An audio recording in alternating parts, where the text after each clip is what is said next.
I recreated the World War II Operation Spring Awakening in LEGO. This operation was the last German offensive during the war. In this video I will explain all the building techniques which I've used, present the minifigures as well as the final build. Don't forget to like and subscribe, and let's get it started.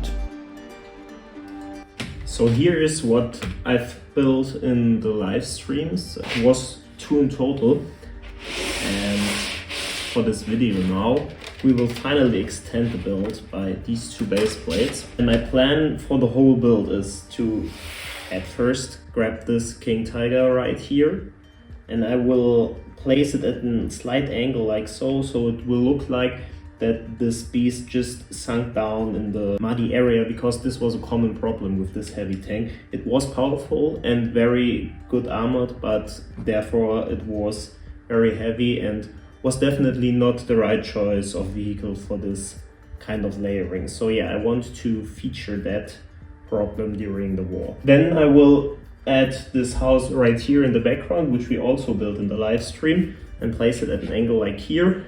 And we will have a T-3485 coming through a forest, for which I already have some designs for the trees. I just need to build some more, and then we can add all of this to the build. So that's the rough plan. Now we will build all of the terrain right here where the King Tiger is at. Then we will add the house and then the tree with the T-485. So let's go. As I've already built a bigger part of the road at the right side of the build, you probably can't imagine how the next will look like. But what is special about this part is the King Tiger. As I just explained, I want to place the tiger at an angle, and I achieved that by using several plates at different levels. After I finished the foundation, I've added smaller plates as well as slopes to create a smooth transition between the lower and higher parts. As the snow slowly was melting during that operation, I've added the small puddle in between the muddy road. I've therefore used a bunch of cheese slopes in reddish brown, dark tan, and of course in this trans black, which works as the puddle and was able to create super smooth transitions between all the colors. After that, I've elevated the back part of the build a little bit more and added plates as well as tiles. You can notice 2 things right here. The first one is that I've used a bunch of wedge plates and curved plates to elevate the mock a little bit. The other point is that I've used some white pieces to recreate some small parts of snow. Now we are making some big progress on the size of the build, as I just added a bunch of 16 by 16 plates as well as some smaller plates to elevate it all. Of course, all of these ugly plates needed to be filled by using tiles again. As I needed some more space for the elevation by using the wedge plates, I've changed one of the 16 by 16 plates, dark rich gray, into dark tan. Before we continue, let me quickly introduce you to Operation Spring Awakening and tell you some historical facts about this. In the final months of World War II, Germany launched Operation Spring Awakening in March 1945 near Lake Balaton in Hungary. It was the last major offensive aimed at protecting vital oil fields and pushing back Soviet forces. Despite early gains, the attack quickly failed because the Germans lacked fuel, supplies and manpower. The Soviet Red Army then counterattacked, forcing German troops into retreat. The failure of Operation Spring Awakening weakened Germany even further and helped speed up the end of the war in Europe. But now on to building again. And as I've already mentioned, I've built this house in my live stream, which you can actually also check out. I plan on streaming weekly on Twitch. The link is in the description down below. The only thing I haven't built in the live stream is the roof, so let's add this one real quick. This is only held by friction. A central part of the build is this huge fence, which I've made by using modified bricks as well as flex tubes.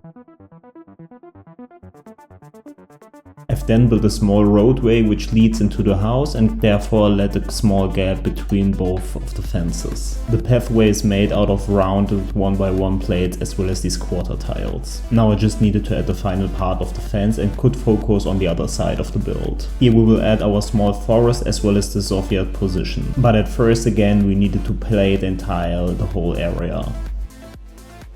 After layering all of the dark tan pieces, I realized that I missed on the reddish brown parts, so I added some smaller spots real quick, and I also like the texturing of the stacked plates.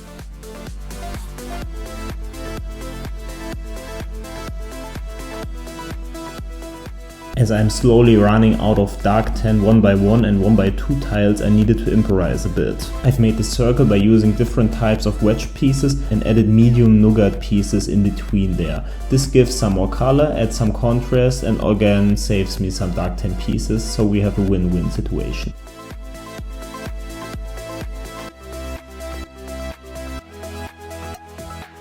Now finally on to the last part, which we need to tile, and I've therefore again used dark tan as well as reddish brown pieces. I've tried to use some more wedge plates as well as regular plates to fill in all the gaps which I would usually fill in with tiles, but again I am running out of these. I think it is just so satisfying to look at all the gaps which we fill in slowly in the time-lapse speed builds, and here we finally are with the done surface.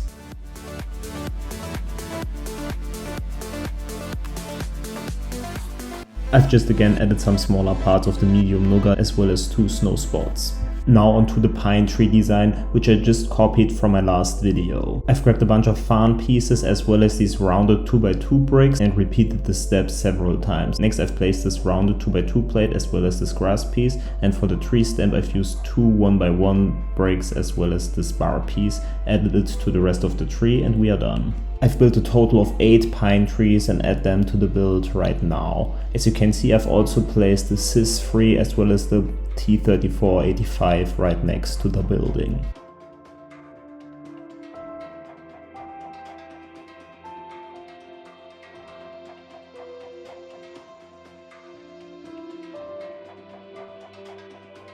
The mock now slowly is coming to life and just needed some smaller details, which I achieved by using rounded 1x1 plates as well as regular plates and placed them all over the mock. But before I show you the final build, let me quickly show you all of the minifigures which I will use, because I've made some cool positionings this time. Starting with this STG-44 gunner and continuing with this Kar-98 rifleman who just loads his rifle. The brick arms clip just works perfectly for this detail, and I also really like the helmet. The next minifigure is even more unique. I've placed this MP40 by using a string and also gave him this Panzerfaust, which is just ready to fire at the T-34.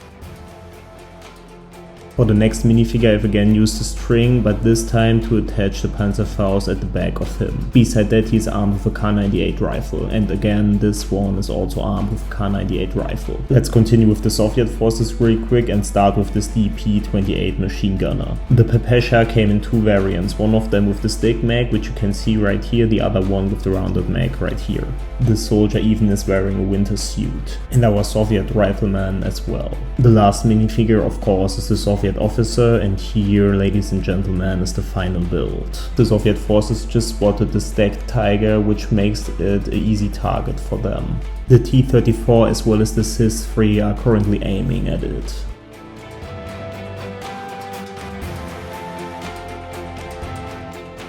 Nearby, German soldiers spotted that the King Tiger can't move anymore and therefore came for helping. They are well trained and have a lot of experience in hunting enemy tanks by only using their Panzerfausts. But due to all the terrain and lack of fuel, this King Tiger won't move anymore. Don't forget to like, comment and subscribe if you enjoyed this video and don't want to miss any new content. Thanks for watching and see you next time. Bye bye.